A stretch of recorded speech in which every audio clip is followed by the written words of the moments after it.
اعوذ باللہ من الشیطان الرجیم، بسم اللہ الرحمن الرحیم۔ السلام علیکم ناظرین، میں ہوں آپ کا ہوسٹ ابو بکر اور آپ دیکھ رہے ہیں ابو بکر اختر پلس یوسفزئی چینل۔ ناظرین، امید کرتا ہوں آپ سب خیریت سے ہوں گے۔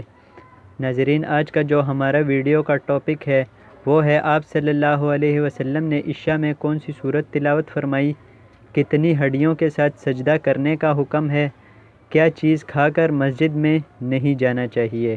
تو ناظرین، ان تینوں سوالات کے جوابات آج میں آپ کو حدیث کی روشنی میں دینے جا رہا ہوں، تو ویڈیو کو اینڈ تک دیکھتے رہیے، اور اگر ویڈیو آپ کو پسند آئے تو اپنے دوستوں کے ساتھ لازمی طور پر شیئر کیجئے گا۔ تو ناظرین، چلتے ہیں اپنے آج کے ٹاپک کی طرف۔ سوال نمبر 1، آپ صلی اللہ علیہ وسلم نے عشاء میں کون سی سورت تلاوت فرمائی؟ تو چلیے ناظرین، اس سوال کا جواب جانتے ہیں حدیث کی روشنی میں۔ برا روایت کرتے ہیں کہ میں نے نبی صلی اللہ علیہ وسلم کو عشاء کی نماز میں والتین والزیتون پڑھتے ہوئے سنا، اور میں نے آپ سے زیادہ خوش آواز یا اچھا پڑھنے والا نہیں سنا۔ حوالہ صحیح بخاری جلد اول حدیث نمبر 735۔ تو ناظرین، ہمیں ہمارے پہلے سوال کا جواب مل گیا ہے، جو کہ ہے سورہ والتین والزیتون۔ تو ناظرین، امید کرتا ہوں آپ کو آپ کے پہلے سوال کا جواب مل گیا ہوگا۔ تو چلیے ناظرین، اب ہم اپنے دوسرے سوال کا جواب جان لیتے ہیں، جو کہ ہے کہ کتنی ہڈیوں کے ساتھ سجدہ کرنے کا حکم ہے۔ تو چلیے ناظرین، وہ بھی میں آپ کو حدیث کی روشنی میں بتا دیتا ہوں۔ اس سے پہلے اگر ابھی تک آپ نے ہمارا چینل سبسکرائب نہیں کیا تو کر دیں۔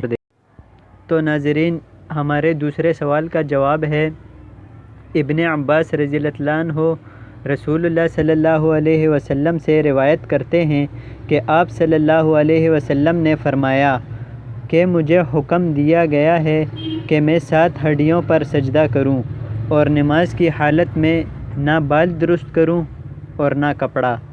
حوالہ صحیح بخاری جلد اول حدیث نمبر 782۔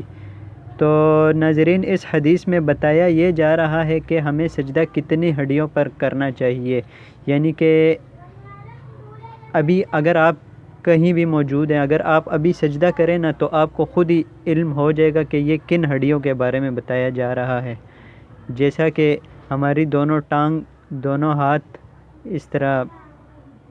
تو ناظرین، امید کرتا ہوں آپ کو سمجھ آ گئی ہوگی۔ تو چلیے چلتے ہیں اپنے تیسرے سوال کے جواب کی طرف، جو کہ ہے کہ ایسی کیا چیز ہے جس کو کھا کر مسجد میں نہیں آنا چاہیے۔ تو ناظرین، اس طرح کی چیزیں تو بہت زیادہ ہیں، جس طرح کے نمبر 1 سگریٹ ہو گیا، اس طرح پیاز ہو گیا، یعنی کہ ایسی کوئی بھی چیز جس کو کھانے سے آپ کے منہ سے بدبو آئے۔ اور اس کی وجہ بھی یہی ہے کہ کیونکہ فرشتے جو ہوتے ہیں وہ بدبو سے دور بھاگتے ہیں، تو اس وجہ سے یہ حکم دیا گیا ہے کہ بدبو والی چیز کھا کے مسجد میں نہیں آنا چاہیے۔ تو ناظرین، چلیے اس بارے میں حدیث شریف بھی دیکھ لیتے ہیں کہ حدیث کا کیا حوالہ دیا گیا ہے۔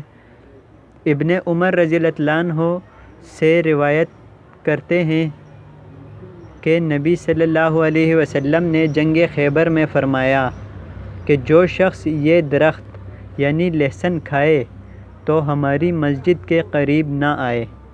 حوالہ صحیح بخاری جلد اول حدیث نمبر 815۔ تو ناظرین، آپ کو پتہ ہے کہ جب بھی کوئی لہسن کھاتا ہے تو اس کے منہ سے بدبو آنا شروع ہو جاتی ہے، تو اسی وجہ سے آپ صلی اللہ علیہ وسلم نے یہ حکم صادر فرمایا ہے۔ تو ناظرین، امید کرتا ہوں ہمارے تیسرے سوال کا جواب بھی آپ لوگوں کو مل گیا ہوگا۔ تو ناظرین، امید کرتا ہوں آپ کو آج کی یہ ویڈیو بہت پسند آئی ہوگی۔ تو ناظرین، اس ویڈیو کو اپنے دوستوں کے ساتھ شیئر کر دیا کیجئے، کیونکہ یہ صدقہ جاریہ ہے، اور ناظرین، صدقہ جاریہ ایسا صدقہ ہے جس کا ثواب مرنے کے بعد بھی ملتا ہے۔ تو ناظرین، اس ویڈیو کو لائک کر دیجئے۔ تو ناظرین، اس کے ساتھ ہی مجھے دیجئے اجازت۔ اپنے اور اپنوں کا خیال رکھیں۔ اللہ حافظ۔